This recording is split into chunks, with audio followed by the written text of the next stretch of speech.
Hello दोस्तों, KLD classes में आप सभी का स्वागत है। आज हम बात करेंगे भारत से दूरी बढ़ाता नेपाल देश, क्योंकि ऐसे पॉइंट का यहाँ पे मैं जिक्र करूंगा जिसके बारे में हो सकता है कि लगभग 95% नेपाली लोगों को भी नहीं पता होगा, वहीं भारत के भी 80% लोगों को इसके बारे में ये जो समझौता हुआ था भारत और नेपाल के बीच में, कुछ ऐसे और पॉइंट है जो माओवादी थे उनके बीच में जो समझौता हुआ था। जैसे नेपाल में पहले राजशाही शासन था, 2006 के बाद से नेपाल में लोकतंत्र आया, तो उसके बीच में जो वहाँ पे विद्रोह हुआ था जिसे आप गृह युद्ध मान सकते हैं, उसके बीच में जो समझौता 40 बिंदुओं पर हुआ था उसको लेकर हम बात करेंगे, क्योंकि उसी को हमें समझना होगा जिसके कारण से आज भारत और नेपाल के बीच में दूरी बढ़ती जा रही है। आखिरकार नेपाली संसद ने अपने देश के उस संशोधित नक्शे को पारित करा दिया जिसमें उत्तराखंड के काला पानी, लेपू लेक और लिम्पियाधुरा को नेपाल देश का भूभाग बता दिया, और पिछले 40 से 50 दिनों से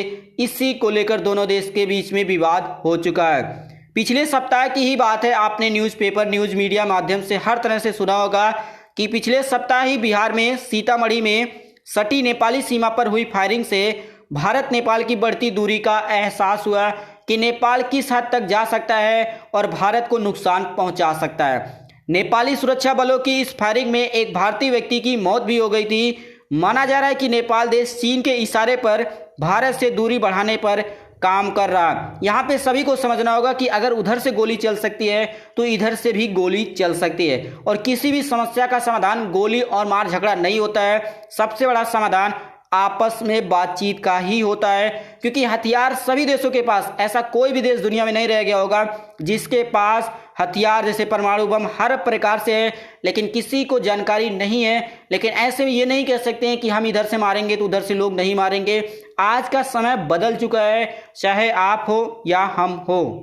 नेपाल ने तब से भारत से दूरी बढ़ानी और तेज कर दी जब चीनी राष्ट्रपति शी जिनपिंग अक्टूबर 2019 में भारत के बाद 2 दिवसीय यात्रा पर नेपाल पहुंचे थे। उस समय नेपाल और चीन के मध्य 20 सूत्री समझौते हुए थे, पर इन समझौते का मुख्य बिंदु था कि नेपाल को रेल मार्गों द्वारा चीन से जोड़ना। काठमांडू को तिब्बत से जोड़ने हेतु 70 किलोमीटर लंबी रेल लाइन का निर्माण किया जाना तय हुआ, क्योंकि इससे आयात निर्यात के मामले में जो नेपाल देश अभी भारत पर निर्भर है उसे पूरी तरह से भारत से निर्भरता खत्म कर दिया जाए। नेपाल अभी आयात और निर्यात के लिए पूरी तरह से भारत पर निर्भर है। कोई भी देश अगर अंतर्राष्ट्रीय आवागमन या व्यापार हेतु कनेक्टिविटी का निर्माण करता है, किसी भी देश के साथ समझौता करता है, तो इससे किसी दूसरे देश को परेशान नहीं होना चाहिए।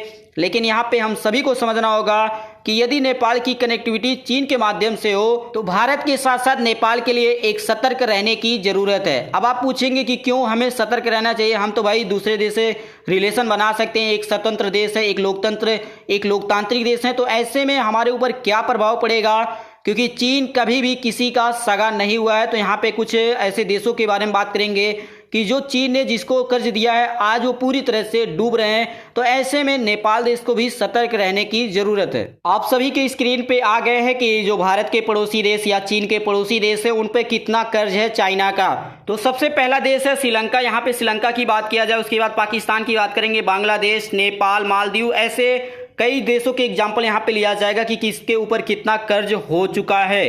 तो सबसे पहले बात करते हैं श्रीलंका को। श्रीलंका के ऊपर इस समय 45,600 करोड़ रुपए का कर्ज हो चुका है, और श्रीलंका इस कर्ज को नहीं चुका पाएगा। इसलिए श्रीलंका ने हम्बनटोटा बंदरगाह को 99 वर्षों के लिए, ध्यान से सुनिएगा, 1-2 वर्षों की बात नहीं किया गया, 99 वर्षों के लिए ने इस हम्बनटोटा बंदरगाह को चाइना को लीज पर दे रखा है। 99 वर्ष कोई कम समय नहीं होता है, बहुत ही अधिक समय होता है, इसमें कई पुश्तें बीत जाती हैं। दूसरा देश है जो पाकिस्तान, जो कह सकते हैं कि चीन का सबसे खास मित्र है। तो इसके ऊपर कितना कर्ज है, तो यहाँ पे दिया गया है कि 4.56 लाख करोड़ रुपए। इस रुपए पे कितना इस समय इंटरेस्ट चल रहा है, तो 7% ब्याज दर के हिसाब से चाइना ने पाकिस्तान को इतना पैसा कर्ज दे रखा है। तीसरा देश है बांग्लादेश। तो बांग्लादेश के ऊपर देखा जाए तो वहां पे BRI प्रोजेक्ट, जो बेल्ट एंड रोड इनिशिएटिव जो प्रोजेक्ट चल रहा है चाइना के माध्यम से, उसके माध्यम से कितना पैसा निवेश किया है, तो 2.89 लाख करोड़ रुपए, अर्थात पाकिस्तान से थोड़ा सा कम है। लेकिन अगर देखा जाए तो बांग्लादेश के हिसाब से, वहाँ की जो स्थिति है इकोनॉमी के हिसाब से, ये बहुत ही अधिक राशि हो जाती है। तीसरा देश या जो चौथा देश हमारा आएगा वो नेपाल देश है। नेपाल के ऊपर जो कर्ज के बारे में बात किया जाए, कितना निवेश किया है, तो 950 करोड़ रुपए चाइना ने नेपाल में इन्वेस्ट किया है। ये किस सेक्टर में यूज किया गया है ये भी आप देख लिए, क्योंकि आपको भी क्लियर हो जाएगा कि कहाँ पे यूज हुआ है। तो नेपाल के रसुआ में पनबिजली प्रोजेक्ट शुरू किया गया। यह तिब्बत से मात्र 32 किलोमीटर की दूरी पर है, तो जब भी चाहेगा चाइना इस क्षेत्र को कब्जे में ले सकता है। इसलिए जो चाइना है वो नेपाल के या किसी भी देश के बॉर्डर के एरिया पर ही वो प्रोजेक्ट लगाता है, जिससे कभी भी विवाद हो तो उस हिस्से पर कब्जा कर सकता है या वहाँ पे अपने सैन्य को या सेना को आसानी से भेज सकता है। इसके बाद जो लास्ट हमारा जो कंट्री है मालदीव, तो मालदीव के ऊपर 2016 में 16 द्वीपों को चीनी कंपनियों ने लीज पर ले रखा है। 16 द्वीप, एक दो द्वीप नहीं, 16 द्वीपों को लीज पर ले रखा है। तो ऐसे में मैंने कई पड़ोसी देशों के बारे में बात किया। आप जाकर जो कई अफ्रीकी देश हैं वहां पे देखेंगे तो सबसे अधिक अफ्रीकी देशों को कर्ज चाइना ने दे रखा है। इसलिए कहा जाता है कि कोई भी देश जब चाइना से संबंध बनाता है, व्यापार करता है और अचानक चाइना किसी भी देश को इतना अधिक मात्रा में कर्ज देता है, तो सबसे पहले ये देखा जाता है कि उसका अन्य देशों के साथ कैसा रिलेशन रहा है। नेपाल भारत के बीच सैकड़ों वर्षों का सामाजिक और सांस्कृतिक संबंध है। इसे चाहकर भी कोई तोड़ नहीं सकता। फिर भी नेपाल और चीन की बढ़ती करीबी को लेकर भारत को सजग रहने की आवश्यकता है। 23 वर्ष पहले दिसंबर 1996 में जब चीनी राष्ट्रपति जियांग जेमिन ने नेपाल देश की यात्रा की थी, उस समय नेपाल में राजशाही शासन था और उसे समाप्त करने हेतु माओवादी आंदोलन शुरू हुआ था। मात्र 10 महीने ही गुजरे थे, आज तक चीन समर्थक माओवादी ही नेपाल की सत्ता का संचालन कर रहे हैं। चाहे वो केपी शर्मा ओली हो या पुष्प कमल दहल प्रचंड हो, हमेशा जो भी नेपाल में शासन आता है या जो भी प्रधानमंत्री बनता है वो इस माओवादी समर्थक का ही कोई ना कोई व्यक्ति इस तरह से नेपाल का शासन करता है। राजशाही के खिलाफ सशस्त्र माओवादी आंदोलन का नेतृत्व करने वाले पुष्प कमल दहल उर्फ प्रचंड बाबूराम भट्टराई को चीन का कट्टर समर्थक माना जाता है। वर्तमान में प्रधानमंत्री केपी शर्मा ओली भी कम्युनिस्ट और चीन समर्थक हैं। नेपाली कम्युनिस्ट पार्टी का जन्म 15 सितंबर 1949 को हुआ था। ये हुआ कहाँ था? तो ये भारत के जो शहर है कलकत्ता में हुआ था। पुष्पलाल श्रेष्ठ इसके जन्मदाता माने जाते हैं। तो यहाँ पे ये लगाया गया, आप इसे याद भी कर सकते हैं क्योंकि अक्सर आपसे कोई ना कोई पूछ सकता है। भारत की तरह ही नेपाली कम्युनिस्ट पार्टी के साथ भी विभाजन का इतिहास जुड़ा हुआ है। लोग विभाजित होते हैं, लेकिन बाद में कभी भी ऐसा समय आता है कि जो लोग विभाजित होते हैं वही एकजुट हो जाते हैं। 1962 में चीनी आक्रमण का प्रभाव नेपाली कम्युनिस्ट पार्टी पर भी पड़ा। एक हिस्सा मास्को समर्थक तो दूसरा हिस्सा चीन समर्थक बन गया। ये जो माओवादी थे ये भी दो तरह से बने हुए थे। तो एक हिस्सा किसका था? मास्को समर्थक, और दूसरा चीनी समर्थक। और चीनी समर्थक ही आज नेपाल में पूरी तरह से सरकार को चला रहे हैं। माओवादी आंदोलन के समय में नेपाली कम्युनिस्ट भारत में लोकतंत्र और नेपाल में राजतंत्र का उदाहरण देकर अपने यहाँ के युवकों को भारत के खिलाफ वैचारिक रूप से तैयार करते रहे। नेपाल में भारत विरोध का प्रकट और प्रभावी रूप 1988 और 1989 में दिखाई पड़ा। क्यों दिखाई पड़ा? क्योंकि उस समय व्यापार संधि के नवीनीकरण न होने के कारण से नेपाल में बढ़ी महंगाई ने नेपाली जनता को भारत के खिलाफ गोल बंद करने का एक अवसर प्रदान किया। तभी से लेकर भारत और नेपाल के बीच में जो रिश्ते हैं वो कठोर होते चले गए और दूरियां बनती चले गई। नेपाल में भारत विरोध का लाभ उठाने हेतु कम्युनिस्टों ने आपसी मतभेद बुला दिया। जो कम्युनिस्ट पार्टियां थी, दो पार्टों में थी, एक हिस्सा मास्को समर्थक था, दूसरा हिस्सा चीन समर्थक था। लेकिन ऐसे समय में दोनों पार्टियों ने एक में ही आकर समझौता कर लिया। और ये समय कब का था? तो 1990 में नेपाली कम्युनिस्ट पार्टी के दो हिस्से, पहला आपका हिस्सा था सीपीएन प्रचंड ग्रुप और दूसरा हिस्सा था सीपीएन मोहन विक्रम सिंह ग्रुप। दोनों ने आपस में ही विलय कर लिया। तो यहाँ पे ये पूरा लगाया गया है, आप इसे पढ़ सकते हैं कि कैसे कैसे दोनों ने पहले अलग हुए और किस प्रकार 1990 में आकर एक में ही समझौता कर लिया। और प्रचंड इसके महासचिव बने। फरवरी 1996 में माओवादियों ने अपनी 40 सूत्री मांग प्रकाशित कर यह धमकी दी कि अगर जल्द ही उसकी ये मांगे नहीं मानी गई तो वे सशस्त्र संघर्ष शुरू कर देंगे।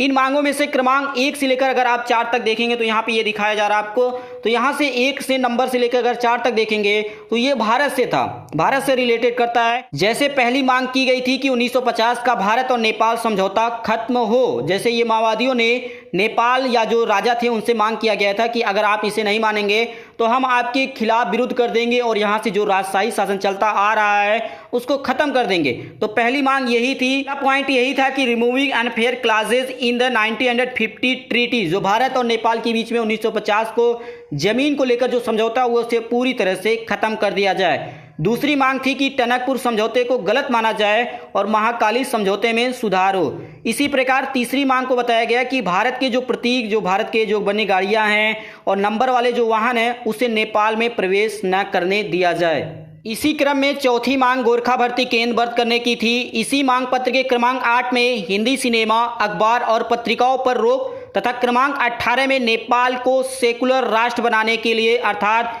धर्मनिरपेक्ष नेपाल घोषित करने की मांग की गई थी। तो यहाँ पे आप जाकर जो 40 सूत्री जो पॉइंट था उसे आप गूगल पर सर्च करके देख सकते हैं कि क्या क्या 40 पॉइंट में कहा गया था, क्या नेपाल के लिए फायदा या आज उसके विरोध में ऐसे पॉइंट है जिसके बारे में नेपाल को जनता को पता नहीं है लेकिन फिर भी वो ऐसे विरोध कर रहे हैं। तो इस पॉइंट को आप ध्यान से सुनिएगा कि declaring Nepal a secular state, अगर आप सोचते हैं कि नेपाल एक हिंदू राष्ट्र है तो ये पूरी तरह से गलत है, आप गलत सोच रहे हैं। क्योंकि इस समय मैं अभी आपको और डाटा प्रोवाइड करूंगा कि क्यों इसे गलत किया गया। आखिरकार अप्रैल 2006 को नेपाल में राजशाही का अंत हो गया और मई 2006 को माओवादियों ने युद्धबंदी की घोषणा कर दी और नवंबर 2006 को नेपाल के प्रधानमंत्री गिरिजा प्रसाद कोइराला और माओवादियों के बीच में इस पॉइंट को लेकर, ये जो 40 सूत्री पॉइंट था, इसको लेकर एक समझौता हुआ। यह समझौता भारत के कम्युनिस्ट नेताओं ने कराया था क्योंकि उस समय मनमोहन सिंह, जो भारत में 2004 से लेकर 2014 तक भारत के प्रधानमंत्री थे, की सरकार कम्युनिस्ट दलों के समर्थन पर टिकी थी। समझौते के अनुसार नेपाल का हिंदू राष्ट्र का दर्जा खत्म होना तय हुआ और आप सभी को पता है कि 2015 से, आप सभी को एक बार और देखना पड़ेगा कि 2015 से ही नेपाल को सेकुलर राष्ट्र घोषित कर दिया गया। अब कोई नहीं कह सकता कि नेपाल एक हिंदू देश है। इस दौरान यह सवाल न नेपाल में खड़ा हुआ और न ही भारत में कि क्या हिंदू राष्ट्र लोकतंत्र का पक्षधर नहीं हो सकता पूरी दुनिया में। अब नेपाल भी अब एक हिंदू राष्ट्र नहीं रह गया। यहाँ पे धर्मनिरपेक्ष की मैं थोड़ा सा बात कर लेता हूँ। धर्मनिरपेक्ष का मतलब ये होता है कि किसी भी देश में जहाँ पे ये सेकुलर की बात होती है वहाँ पे सभी धर्म समान है, चाहे वो हिंदू हो, मुस्लिम हो, सिख, ईसाई, कोई भी हो, सभी लोग एक समान है, सभी के अधिकार एक समान है, ना कोई ऊंचा है ना कोई अधिक है, चाहे उसकी माइनॉरिटी में हो या मेजोरिटी में। तो ऐसे में यहाँ पे समझना होगा, अगर मैं बात करूँ कि 2011 के अनुसार जो सेंसस, जो जनगणना किया जाता है 2011 के अनुसार नेपाल में 85% हिंदू हैं, लेकिन फिर भी नेपाल एक सेकुलर कंट्री है। तभी से नेपाल भारत से दूरी चलता गया। नेपाल को प्राप्त होने वाला जो आर्थिक सहयोग था भारत की ओर से वो पहले 80% था, लेकिन अब घटकर कितना रह गया, मात्र 20% रह गया है। आप सभी को याद होगा कि अप्रैल 2015 में नेपाल में आए भूकंप के समय भारतीय प्रधानमंत्री नरेंद्र मोदी ने ही सबसे पहले नेपाल के प्रधानमंत्री सुशील कोइराला को सूचित किया और बिना देरी किए राहत कार्य शुरू कराया। पर नेपाली माओवादियों ने चीनी राहत कार्य जितनी सराहना की उतनी भारत देश की नहीं की।